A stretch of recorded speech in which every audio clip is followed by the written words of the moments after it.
Welcome to Booked All Night, the podcast where hot takes meet craft notes and no one gets enough sleep. I'm Jess. I'm Katy. I'm Julia. I'm Maggie. Get ready for unhinged hot takes, A whole lot of books, midnight giggles, and zero shame. Grab your blankets, booklets, it's time to get booked all night. I am Jess. I am Kaylee.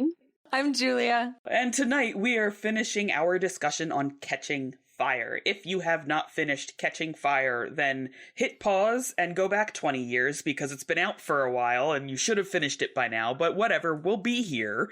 And that was your spoiler warning. Here comes the recap, which was kind of lengthy, this section again. So we have the monkeys retreat, the sacrificial morphling dies, there's absolutely no safe space to mourn, ointment camouflage, some weird friendly flirting followed by terrorizing Peeta. In the distance, screaming, waves, and all of our stuff. Enter Nuts, Volts, and Joanna. It's raining blood. I got them for you. Guess we have to strip him down. Tick-tock, it's o'clock. Why does he have a wire? Yo, fuck you, Joanna. How might I cause this their demise? Let me count the ways. Our canary is dead. Why is everyone trying to save Peeta when I specifically requested it? I'm dumbfounded. Facts. I just want to save my friend. Our screaming loved ones. How to kill a Jabberjay. Your allies can't cross the barrier. They can't kill the people they need to interview. Can't kill her without risking an uprising, and we wouldn't want that now, would we? I stay in my friend who's just a friend's arms. JFF, just friends forever. The mystery at 6 o'clock. Holy Horn of Plenty, Batman, that's a lot of bread. I have a locket with your family in it. No one needs me. I need you. I kiss my JFF and feel things. You're going to make a great mother one day. What, like with Gale? Delicious feelings for Peeta. I don't understand what's going on. Girl, we know. That's not a wire. That is not a bolt of lightning. That is not a tree. And this is a joke about Renee Magritte's BS surrealism and the treachery of imagery. Haymitch, we have enough bread. Have a pearl, my friend. Wired tree, Maypole edition. Take the wire to the water. A slack in the line. Get down, Miss Mockingjay. Wham bam, cut your arm open. Concussion number, I don't know, I've lost count at this point. Gotta save my just friend Peeta. I have to get to Peeta for several paragraphs. A giant drunk lion appears in the sky. Remember who the enemy is. I'm just gonna shoot through this conveniently placed chink in the armor. I'm sorry, Peeta, the world's largest claw machine. Against medical advice, TM. You and a syringe against the Capitol. See, this is why no one lets you make plans. Everyone knew what was up but you. I'm just a game piece everywhere. Girl, no one betrayed you, shut up. Where is my very good bestest friend Peeta? And there is no District 12 in Bossing Say. Did I leave anything out? She was naked again at the end. Oh yeah, she's naked again at the end. I put that there. That she's like, I'm naked except for this dressing gown. Well then, girl, you're not naked. You have something on. Bruh. Yeah. So we open on a very depressing scene. The Morphling's actively dying at this point after running in front of the monkey to save Peeta. And Katniss is like, why is everyone trying to save Peeta? As if she didn't spend the first 75% of this fucking book being like, we have to save Peeta. In her defense, why is everyone else trying to save Peeta? It makes sense that she is, but she hasn't figured that out yet. So, in her defense. Right. There's a line about that. I know why I am, because he's my friend. Quote, friend. Most of my notes in my Kindle at this point are just like, girl, I am begging you to realize you have feelings for this boy, because I want to strangle you. Yeah, I really liked when they were making out on the beach. Right? She's like, I feel something. I've got that quote. I've got that quote written down somewhere. Really like, and then Finnick saw us in an embrace and was like, interesting. Yeah, he's like, oh, feelings? Really? And then I was thinking, this like, economy? Do you think that the Capitol showed that? Them make it out? Yeah. Macking out hard?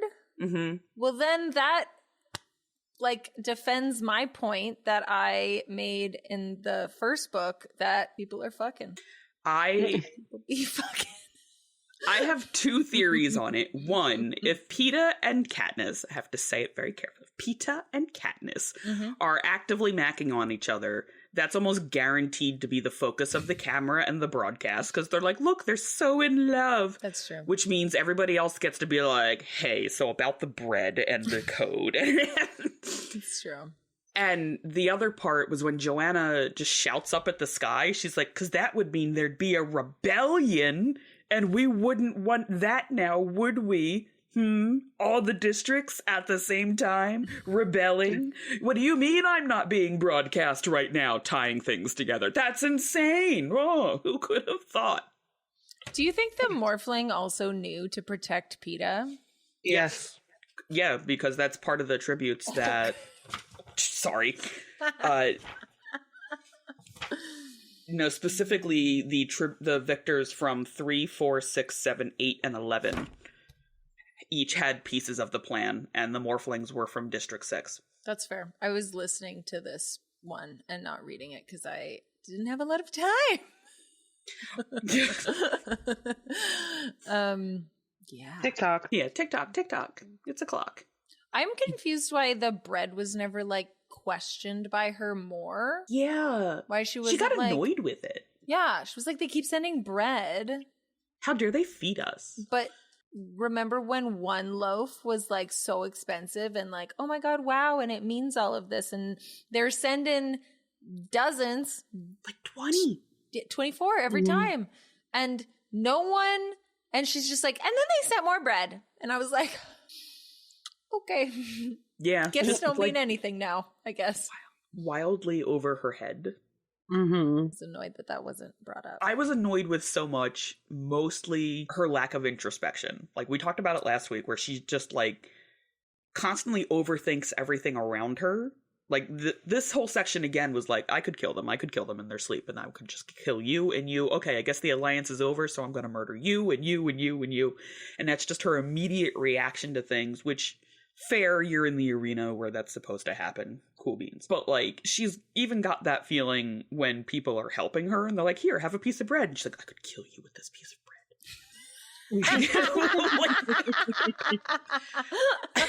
bread. like, girl, calm down for, like, 2 seconds. Yeah. But the other obnoxious part to me is... frequently throughout this, she's like, we have to make sure that we save Peeta. Why are you saving Peeta? Why are you doing exactly what I have requested? Right. Yeah, Peeta is mine to say. She actually kind of, like, says that at one point. Like, I understand why I'm doing it. Yeah. I know why I'm doing it. It's because he's my friend. My goodest, bestest friend. My that JFF. I like dancing my tongue with. Yeah. I gotta find that quote where they are talking, because it starts off like a little weird, because he shows her the locket, and the locket's got pictures of her mother and Prim and Gale and her cousin. Yeah, and her cousin Gale. Yes, her cousin. And he's like, you have reasons to go back and to live and to leave the arena, and I don't. Nobody needs me. And she's like, well, I need you. Just like, oh, that's really sweet. Do you though? And then this is kind of lengthy, so I apologize for the very long but truncated quotes. So before he can talk, I stop his lips with a kiss. I feel that thing again, that thing I only felt once before.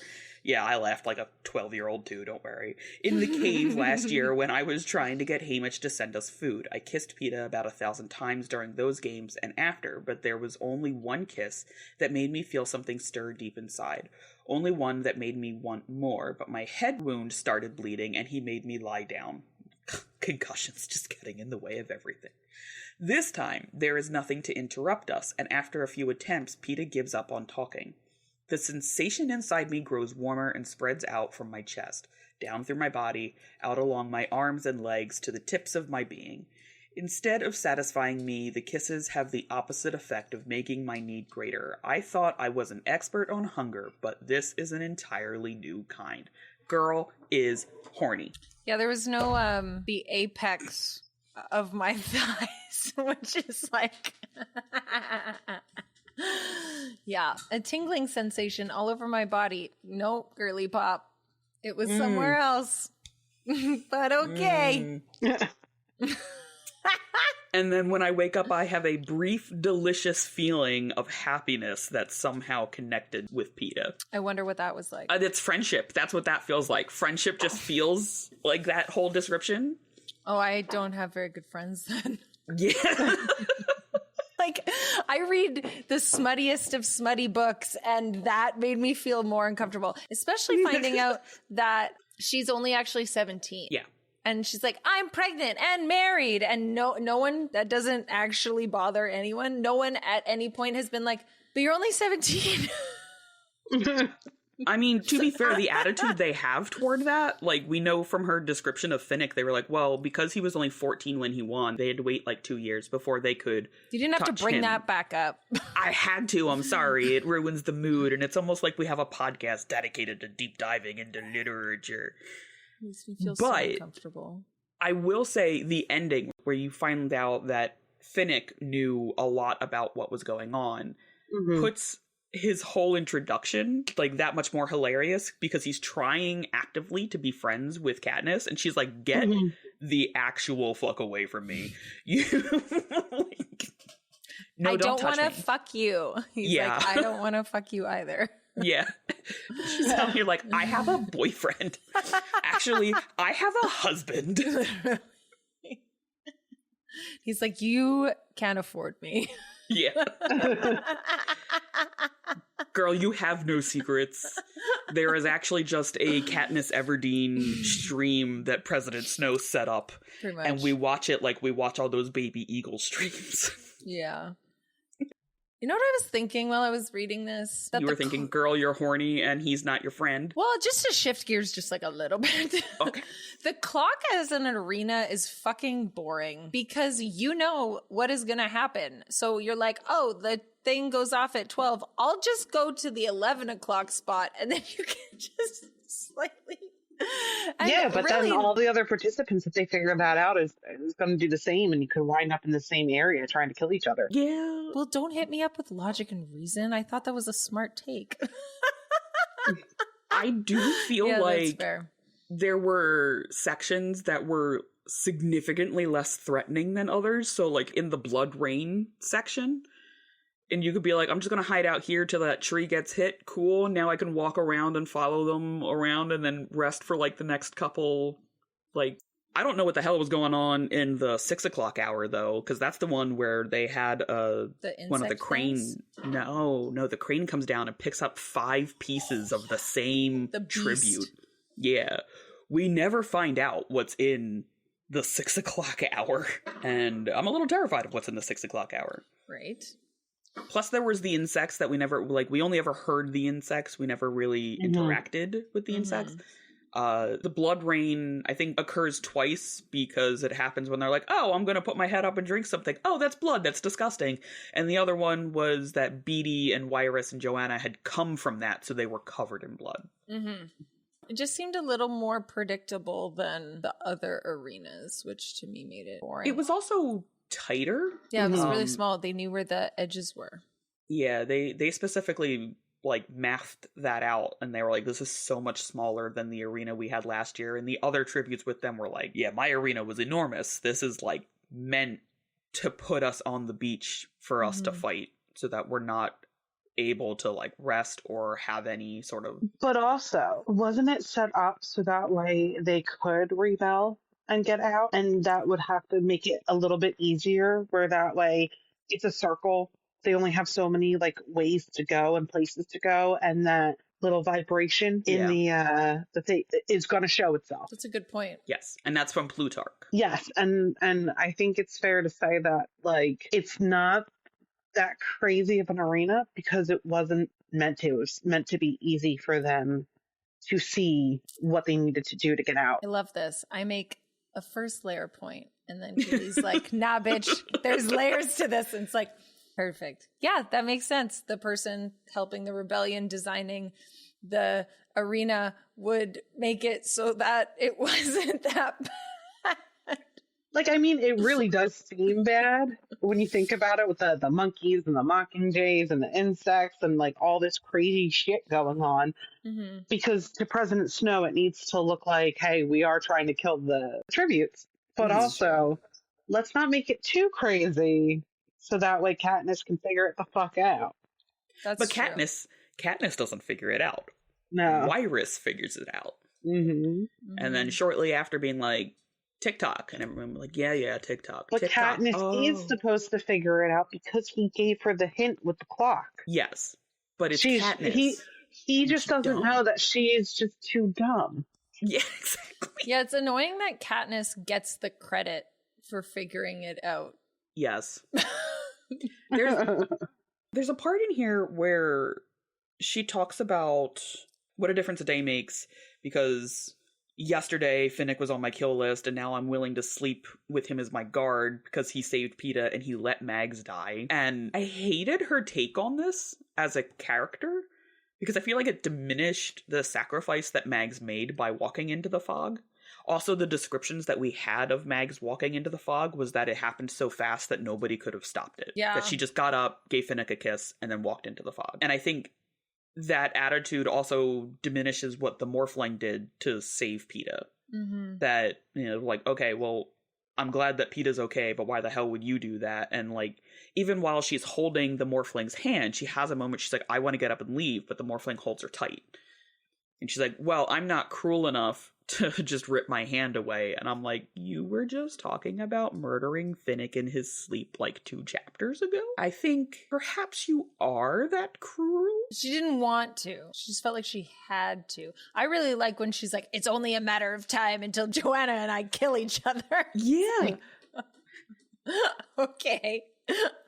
Yeah, specifically, she's like, well, Beetee will die because he's got no survival skills. I don't have to take care of him. Yeah. Finnick's going to be a problem, but I can probably take him and Joanna out at the same time because I'm just so good, right?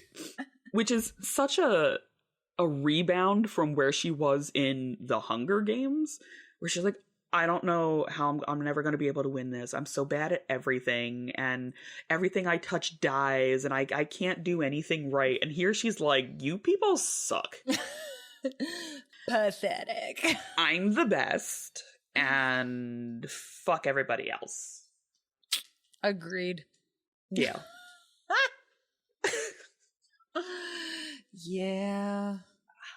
This part was just like, I don't know, I was like annoyed with this whole section. Like even the part with the Jabberjays, when Finnick is like helping her and he's like, Katniss, it wasn't real. And then the Jabberjays, and then he hears Annie, and then takes off. I'm like, I did like Katniss's early reaction to this, though. That once she does realize it's the Jabberjays, she's like, oh, fuck you. Oh, yeah. Fuck you. And she just shoots him down.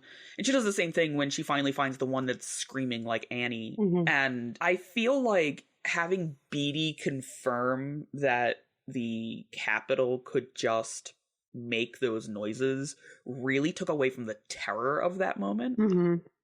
Right, because Peeta comes to her when the force field finally comes down. He's like, listen, like, there's almost 8 of us left, so they can't be torturing our family because they've got to interview our family, right? Like, and that kind of gives you this little hope, but at the same time, no, how did they get those exact sounds? Because those are insane. And to have Beetee just be like, yeah, well, we can do that. We learned that really early in District 4. And there's just 5-year-olds learning how to make people sound like they're dying. Yeah, exactly. Like, what the fuck is up with District 4? That this is like part of your right? Like, your why primary do you learn curriculum that early on? Okay. But I felt like it went from such a heightened moment to just no, it's actually they're fine. They're totally fine. It's okay. Yeah. I don't know. I think I would have dragged that out longer. Agreed. And the ointment. What about the ointment? The ointment that stains them green. Uh-huh. Yeah, so they... It's so they can reenact Wicked while they're in the arena. Like... Obviously. Exactly. Yeah. But then everybody is Elphaba? Like, yeah. Duh. Yes. So she wades into the water and she's trying to clean up, and then she just kind of screams at the sky. She's like, hey, Haymitch, could you sober up for half a second and send us some medicine? And then immediately she gets medicine, and it's then immediately she gets medicine. And she puts it on, and Finnick is like, it looks like you're decomposing, says Finnick. But I guess the itching wins out, because after a minute, Finnick begins to treat his own skin too. Really, the combination of the scabs and the ointment looks hideous, and I can't help enjoying his distress. Poor Finnick. Is this the first time in your life you haven't looked pretty? I say. It must be. The sensation's completely new. How have you managed it all of these years? Okay, Finnick. Sassmaster Finnick. Love. Then they go to wake up Peeta, and instead of just, like, gently waking him up, they get, like, 3 inches from his face covered in the green ointment and go, boom! Yeah. Oh, I loved that part. I so rarely get a chance to laugh. Yeah. I don't remember a single time prior to this moment that you've laughed, actually. Yeah. So that's fun to think about. And we were talking about last week, we were talking about the super durable underwear that they have. And there's a part, the wave comes, right? Like the 10 o'clock wave or whenever the hell it comes up.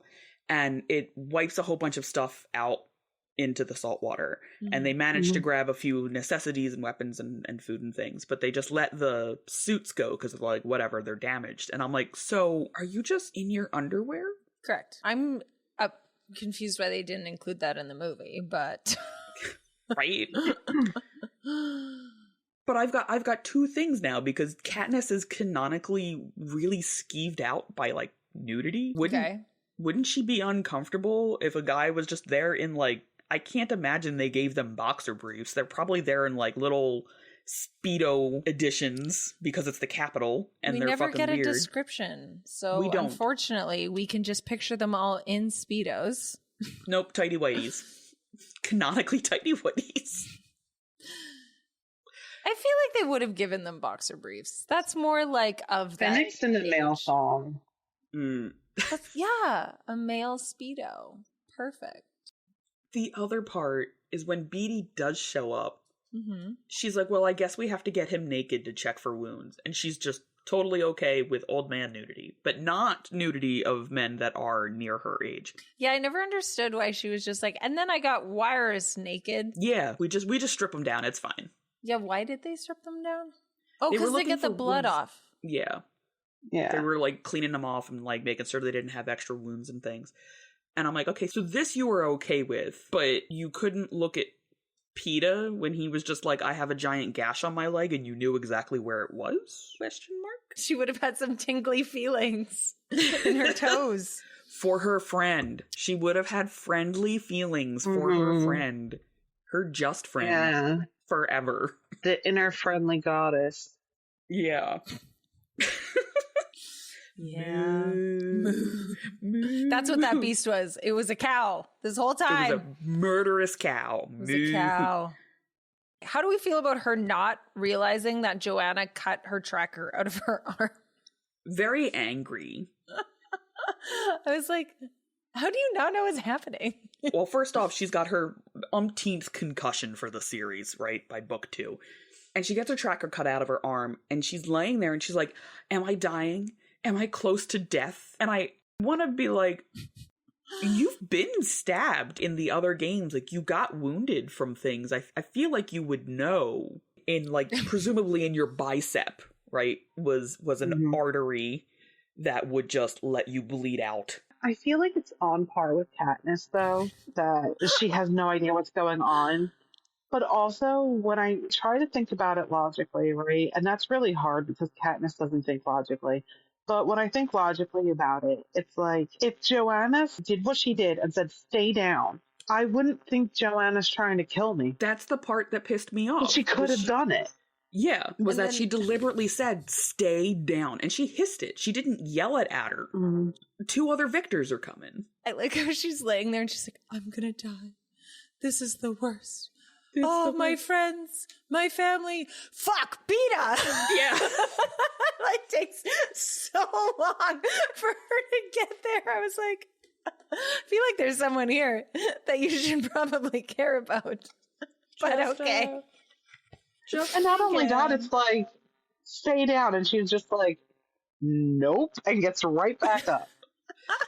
Katniss Everdeen, follow the plan? No, thank you. Way. Seriously. But then there was like 17 paragraphs of her being like, I have to get to Peeta. Peeta, who was my friend Peeta, my very good friend Peeta. Peeta, the friendly Peeta. Peeta friend. Friendly Peeta. I even thought her, like, justification of why the other tributes might be saving Peeta was really funny. They're like, I know what it is. It's because he talks good. That's it. That's gotta be it. Everyone knows Peeta is the best at the word thing. That's it. That's the whole thing. That's why they're doing it. Yeah. No, they figured that out. Yeah. I get that I don't want a character who immediately figures things out, but at the same time, there is so much evidence prior to being on the helicarrier or whatever the hell they called it, that these people are allies to her, and she's just like, nope.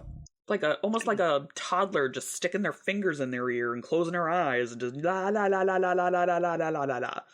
But that's the way the world conditions them, right? No one's on your side, no one's your friend. And then when you get into this arena, like, times that by 10. That's true. And then she's already won, right? So she already had that thinking for, what was it, double the participants? Yeah. And then she has to come out of that to live a normal life. But of course you can't. And then you have to go back in. And so of course you're thinking of that, you know?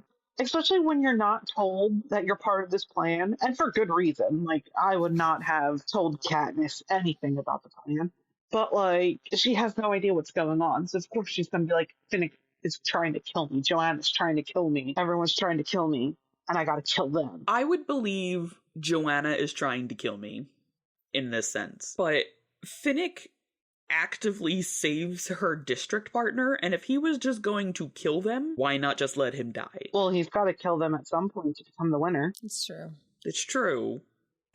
But then that also seems very weird to be like, well, I have to kill you later, but right now I'm going to do CPR that you're going to think is me macking on your boyfriend because you're too dumb to know that it's CPR, even though you've watched your mother do it 100 times. All right, I cut up this quote because it happens over like several paragraphs, but after she has her, I don't know, she's gotten a concussion more times than I've been to college, so it's hard to keep track. And, that's a lot. Right? So much. And she wakes up and she's like, Peeta, as Julia said earlier. She's just like, oh, fuck Peeta. I gotta go get him. But I'm fair game, and so is Peeta. Peeta! Literally, period. Peeta!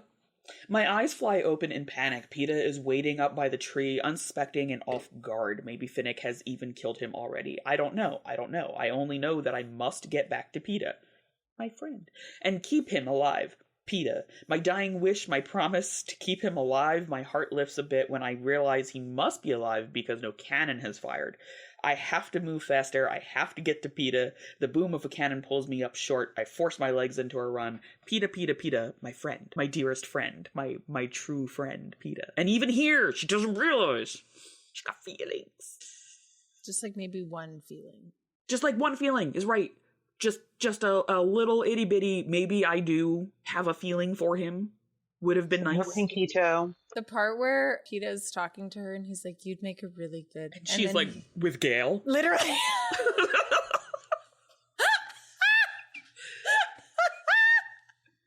Did anybody else picture that part, like the scene in Legally Blonde where he's like, you got into Harvard? It's like, what, like it's hard? And so, it's hard? Like, yeah.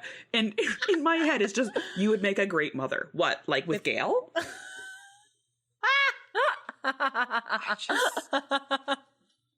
And just because you would make a great mother doesn't mean you have to feel like you want to be a mother. Right. Maybe she does say right after that she's like, but I don't want to be one. I was like, well, then you don't gotta be one. I just hate how people keep telling her, like, oh, you'll be a great mom. Let's play up this mom thing.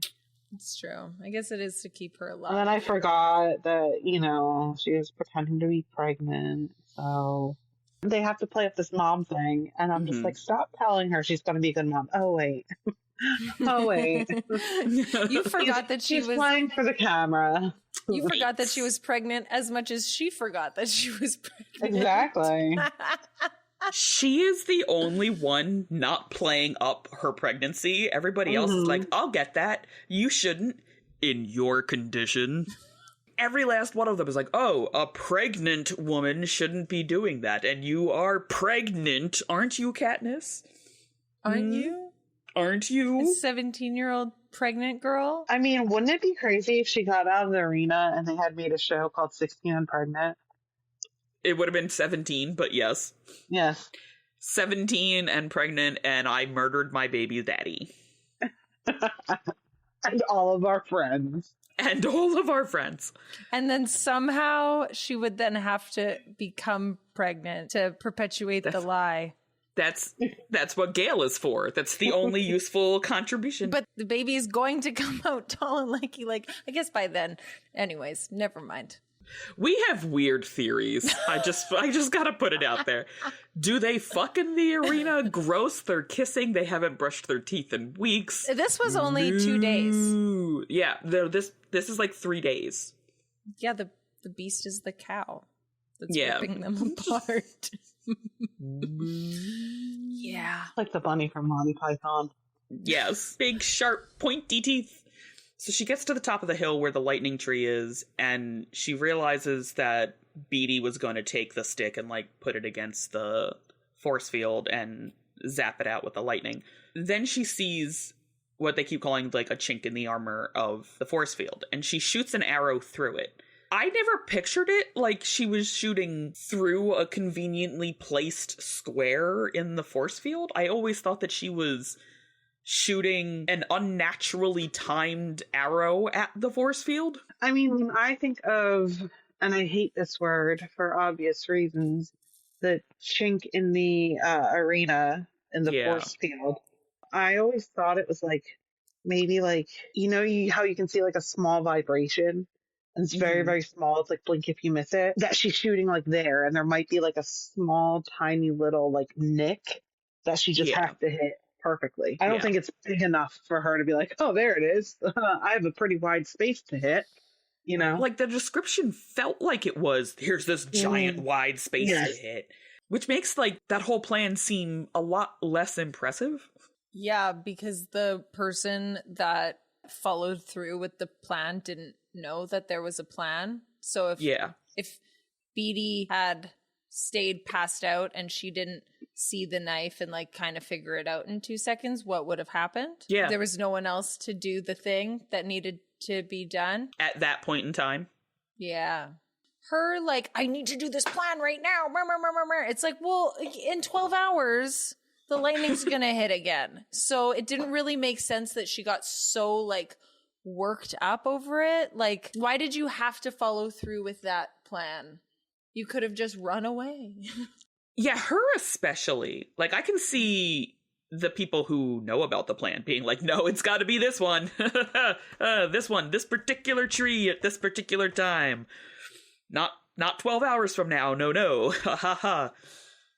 But yeah, Katniss literally has no reason to feel that pressure to do it right now, right this instant. Mm-hmm. You're like in it and you're not really thinking about it. And then it's like, oh yeah. Kitty cat. It's just a baby.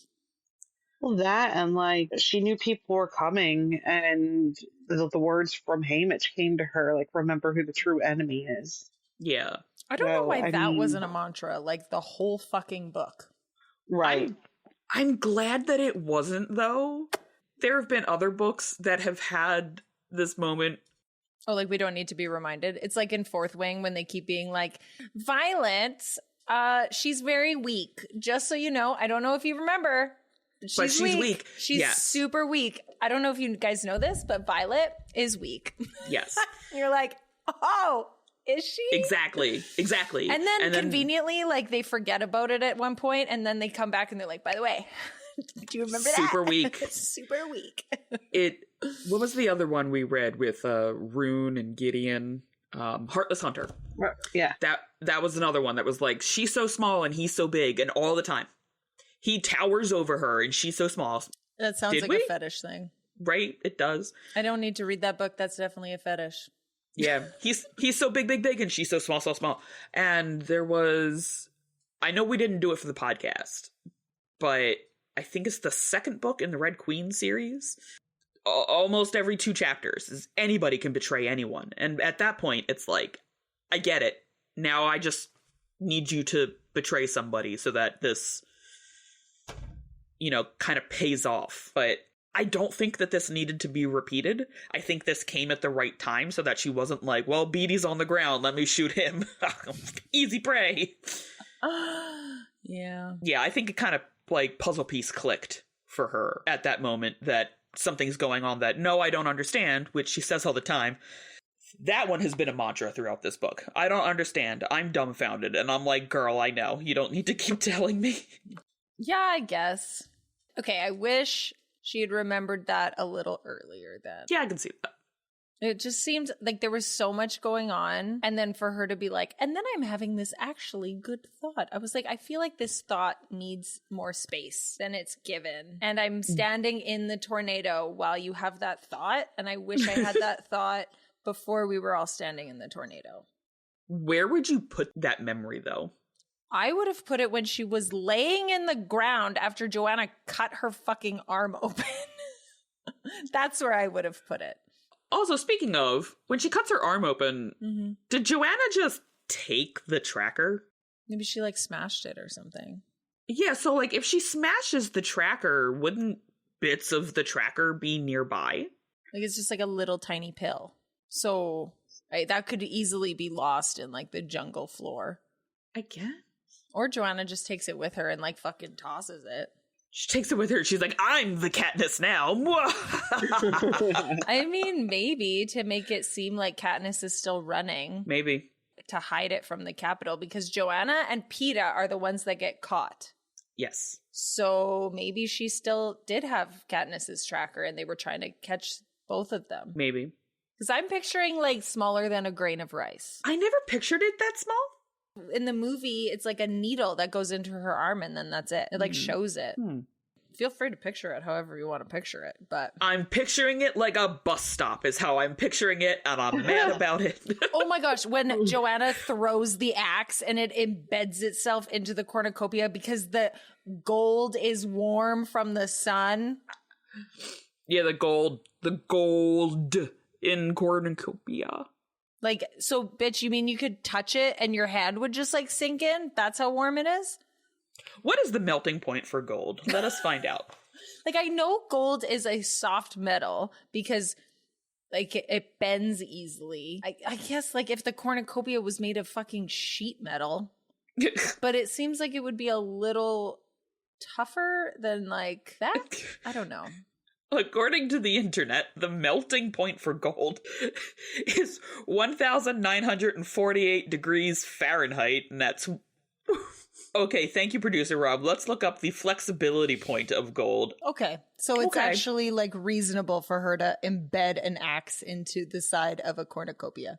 Okay. And it doesn't need to be almost 2,000 degrees Fahrenheit. Almost 1,000 degrees Celsius. Yeah. How hot is this arena? Jesus Christ. Yeah. My favorite fucking stupid thing that was in this book. Yeah, so when you press coal hard enough, a pearl arrives. They were making fun of Effie. Were they? Yes. Okay, I'm sitting there because they kept saying it, and I'm like, no. Yeah. In the first book, when they are on the train. I love this.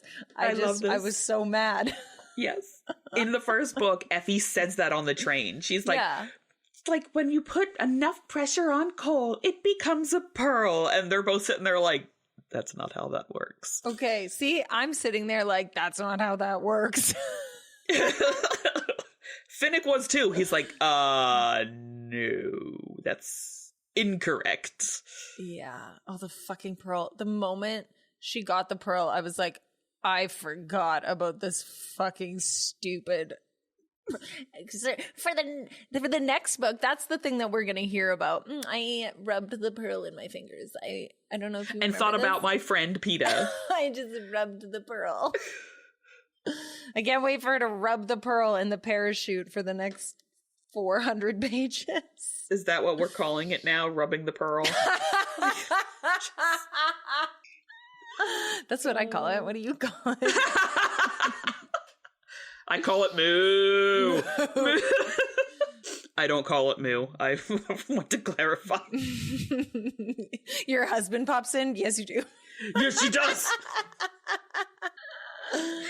Yeah. So after all this, she gets airlifted out of the arena. She finds herself in and out of consciousness in the hospital. And when she finally does break out. She's got a syringe. She's wandering around. She's like, I'm going to find everybody, and I'm just going to put a little bit of air into their IV, and then they'll die, and we'll never have to put up with whatever the Capitol is going to do. Immediate thought. If the Capitol wanted to kill you, they wouldn't be trying to help you in a hospital bed. But I mean, unless they were like, trying to strain it, there could be other reasons, but still seemed a little funny to me. Yeah. So Beatty is beat up, for lack of a better way of putting that. Good one. Yeah.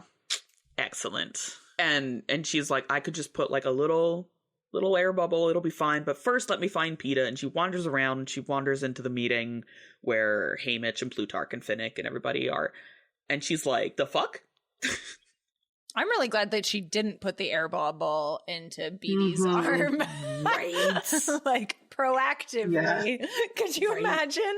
Like, guys, we have a problem. Oh, I made a big mistake. We gotta go fix this. Shit. But she outright gets called out. She's like, we can't tell you anything because you are the world's worst actress, number one. And number two, you suck at making friends. Case in point, you tried to attack your allies all the fucking time in the arena. And then she learns that all these other people that she was constantly questioning, she's like, why are they trying to, like, help me and Peeta? What the hell? What did Haymitch promise them for helping us? And then she learns that the victors, as we said earlier, from District 3, 4, 6, 7, 8, and 11 knew little pieces of the plan. It wasn't that everybody knew the whole plan. Everybody had little bitty pieces of the plan. Mm-hmm. And she's like, you didn't tell me or Peeta a damn thing? He's like, that's correct, because you guys suck. Yeah. And then she finds out that Peeta was taken. And her reaction is, technically, I am unarmed, but no one should ever underestimate the harm fingernails can do, especially if the target is unprepared. I lunge across the table and rake mine down Haymitch's face, causing blood to flow and damage one eye. A little dramatic. A little dramatic, and she's still upset that her friend Peeta was taken. I wonder why we didn't tell you the plan. Finds out the plan. Ah! Yeah, exactly. And then not long after that, she's like, no one in their right mind would let me make the plans because I obviously can't tell a friend from an enemy. You also can't tell a friend from a lover, but that's a different argument. Like, I didn't like that part. But I also feel like it mirrors her coming out of the arena in book 1. Like how she has these like outrageous overreactions. She's throwing herself at the door to get to Peeta while people are trying to fucking help him.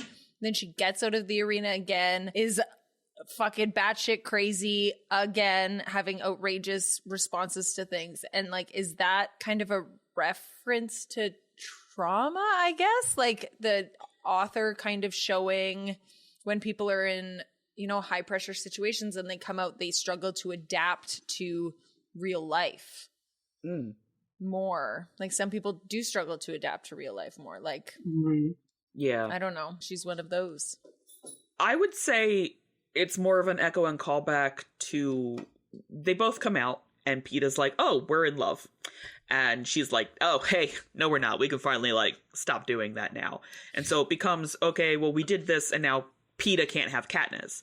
And now Katniss is pretty close. She isn't there yet because honestly, I think her introspection journey is a bit like a snakes and ladders board where she gets up a little bit and then she hits a snake and she comes back down. And I feel like she has hit a snake here and she has come back down. So she's not quite there, but she almost saw the end point. And now she's got these feelings for Peeta, whether she wants to admit to them or not, and she can't have Peeta. And that's where I see the mirror and the echo. I don't know. I again, kind of agree with Julia, where like they're conditioned to think like this. They're conditioned to think that the Capitol is out to get them because they're forced into an arena where they have to kill, for the entertainment of the Capitol. Yeah. And now they're in a hospital. Well, at least in the first book, she's in a hospital that's like run by the Capitol, who just literally tried to kill her and killed like other kids and tried to kill her friend. Yeah. And that's what she's thinking. Friend. Yeah. And that's what she's thinking here, that she's in a hospital with the Capitol who just literally try to kill everyone again. Mm-hmm. Yeah. So she tries to break out of the bed like 3 or 4 times. And at one point wakes up and finds herself restrained. And so she just kind of like whacks herself in the back of the head until she falls asleep. And I'm like, that's right. Give yourself a concussion this time. Go right ahead. insane. Also, how hard are you hitting your head into a pillow? Right? Presumably there's a pillow or she's on a mattress. Like, yeah, like she's like, I wake up in a soft bed. Well, this soft bed causes concussions, apparently. She's like laying there smacking her head and the nurses are like, we'll just sedate her. Yeah. At that point, why wouldn't you have Haymitch or Finnick or somebody else or Gale? Gale appears at the end of the book. Why wouldn't you have one of these three figures sit there and be like, hey, listen, we're not in the capital and I need you to relax and stop ripping out your IV. Why did she wake up alone? Yes. When clearly everyone knew that she was awake. Like, she walks into that room, no one is surprised that she's awake. No one's like, oh, how did you get out of bed? They're like, look who's here. Good morning, baby. Well, I feel like Gale should have been next to the bed, or fucking Haymitch. He should have been sitting there. Why wasn't he sitting there? That's where I'm at. These people that they know that she trusts them should have been there, especially after the first time that she got up and ripped out her IV. They should have been like, okay, well, we'll have you wait here until the next time that wears off so you can explain things. And the same information could have gotten to her. Like, she wakes up and Haymitch is like so upset. And she's like, what happened? And he's like, we couldn't get Peeta or whatever. Yeah, Peeta, I don't think she would have scratched his fucking eyes out then. Well, especially not if she was restrained to a hospital bed. Also that. But that was so insulting to her, I feel like. Okay, yeah, she's cold and doesn't really show her emotions ever, but they still know she's attached to Peeta, and they're like, yeah, he's still in there. And she's like in fucking panic mode. And it's like, well, obviously, like, fuck, if that was me and they were like, yeah, your boyfriend's still in the, like, we couldn't get to him, like, I'd fucking lose it too. So it just, it really bothered me that they treated her without the kindness and softness and tenderness that she deserved in that moment. There is a quote that I did not write down in its entirety. She comments on the fact that first she was a game piece for the Capitol, and now she's a game piece for the rebellion, and all she feels is... It was never her choice. Yeah. Yeah. Where she's making the comment about the berries and helping Peeta and saving him, and even helping Rue. She's only ever been something to manipulate on a board to become a symbol for somebody. Yeah. And none of it has been her choice. I'm bringing this up because I agree with you that this moment deserved some tenderness and not, we're going to let you wake up somewhere new, somewhere strange, strapped to a bed, tied up to a bunch of, like, tubes and shit. No explanation. Not even a whiteboard with a, hey, Katniss, we'll be with you in a minute. Kind of, like, nothing. Back in 5 minutes. Yeah, back in 5 minutes. It's okay. Maybe no time, given the arena that we just came out of. We just won't look at a clock for a little bit, but that's okay. Right. They're all digital. But nothing. No analog. Yeah, absolutely nothing for her. And then she walks into her room and the game maker's sitting there. She's like, the fuck? Like, yeah, you didn't tell her anything. So she's upset. And freaked out. And reasonably scared. And then Haymitch is like, oh, what is it? You and a syringe against the Capitol? Give me that. You know, like, what do you expect her reaction to be here? That she comes in and she sees people that she thought were allies with people that she knows to be foes, when she constantly has to question this everywhere, as Katy is pointing out, that they're conditioned for this. Yeah. And then after all of this, they put her back in the bed and she's like, and Gale shows up and he's like, hey, listen, so, like, the good news is... She even comments on how he actually says it with tenderness. Yes. I'm like, oh, someone knows. Someone knows this is a problem. One. That, and yeah, because she notes the voice. She's like, this is not a good news voice. Yeah. This is specifically something I'm not going to like what I'm hearing. And he leads with, well, your mom is okay, and your sister's okay, and my family's okay. District 12 has been annihilated. Yeah. Okay, that's where we end. Everyone else is dead, so how are you? Yeah. A lot of people made it out, but the district has been leveled. You remember what happened to the Hob? Yeah, well, whole district just gone. It's fine. It's fine. And that's where the book ends. By the time I got into reading Hunger Games, the whole series was out. Yeah. And I have to say, if I had to wait any amount of time after that ending, I would have such rage. Like, yeah. It reminds me of Throne of Glass. Like, spoilers. Just ahead of time, if you have not read Throne of Glass, I'm about to talk about it in a hot minute. major spoilers. So Empire of Storms ends with like a major cliffhanger, like an insane cliffhanger. And then the next book that comes out is based on another person's point of view. So these people wait an entire year to find out what the cliffhanger is. And then the author was like, nah, bitch, you're getting something that's happening in a different continent. And then they waited more time. And then the cliffhanger was explained. And I was like, I couldn't imagine. Like, I would be so fucking mad. And this feels like that. Like, I would riot. I would have fucking lost my shit. This ending feels to me what a lot of duology endings feel like to me, where there's clearly something more written after this. Yeah.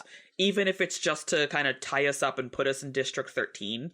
But we decided to end it here. We decided to, like, okay, this is exactly where the word count cutoff happens. Yeah. And we just... That's where it goes. And I hate endings like that. I hate one. This just ends mid-conversation. See, I'm okay with endings like this if the next book has already been announced. If I know that I'm going to get the next book in 8 months, oh my gosh, now I can't wait. If there is an ending like this, and then it's like, TBD, I'm like, fuck you. One of my favorite books ever. The third book came out. Burn it down. And the author finally finished the fourth book, and it will be getting released soon. But we've waited 2 years to maybe get a fourth book, and the third book ends with a huge cliffhanger. So it's like, rage. And this is nothing in comparison to what Brandon Sanderson and George R.R. Martin fans go through. Where they have the huge sweeping series and an author who can't get words down on a page. Like, George R.R. Martin recently was like, listen, I can't be bothered. It's not happening. So the more you bug the shit out of me, the more pressure you apply, the less it's going to happen. Enjoy that. Oh, that's so much pressure to finish these books, which is like why I think, like, I don't want to name names, but the author that I was just talking about, like, her third book came out and then she got picked up by a large publishing like company, and then all these people, like, her books started to really blow up, and then all of a sudden I can't figure out the ending because there's all this pressure. And it's like, well, anyway, so I don't know, because also when I was reading these, all of them had come out, so I don't even know how much time passed, or I'm curious if the third book had kind of been announced by then. See, Catching Fire pub date that would have been wow, I feel old now. Yeah. Catching Fire was published September 1st, 2009. And Mockingjay came out August 24th, 2010. So it wasn't that long of a wait. I'd still be pissed off about this ending, regardless of knowing if it's a trilogy or not. I really hate ending in the middle of dialogue. This doesn't feel like... There Is No District 12 does not feel like a place to end a book. It feels like a place to end a chapter. Even if the next chapter is, like, half a page, and it is literally just the chopper lands, District 13 exists, and they're putting us into a bedroom, and I break down and cry because a lot of shit has fucking happened. Yeah. How does I hate when they do those, like, time jumps, so I hope we're not walking into that. Yeah, I don't remember there being a big time jump. It's gonna piss me off. But I know that there's enough of a time jump, but that by the time we do see, like here's some spoilers. The book is 20 years old, but here's some spoilers. By the time we see Peeta, he's, like, emaciated, which doesn't happen in a week. There's a big time jump. Okay. Hooray! Well, we can complain about it when we get to it, because I'm already next... I'm already mad about this 20-year-old book. Next time, we are watching the movie, and I swear to God, I don't remember how the cornucopia looks in Catching Fire. The same? It might, and if it does, sure it's exactly the same. I'm going to pause that movie and yell about it being a fucking bus stop, and then we're going to move on. You're the only person on planet Earth who thinks it's a bus stop. Show me a bus stop. Show me a bus stop. Show me a fucking bus stop. I'm gonna pull you up a fucking bus stop. Show me a bus stop that looks like a cornucopia. You got some fancy ass bus stops up in New Jersey, I guess. We're all just sending each other pictures of bus stops. I have to put it in the Discord. I have to put it in the Discord. Thanks for staying up with us. Follow us on Instagram and Threads at BookBellNightPod. Drop a comment to let us know what you thought of today's show, and join our Discord server for giveaways, excerpts, and more. It's still in the works, but we're aiming for 100 members.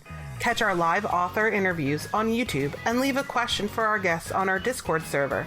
Check out our shop and website at bookedallnight.co. That's bookedallnight.co.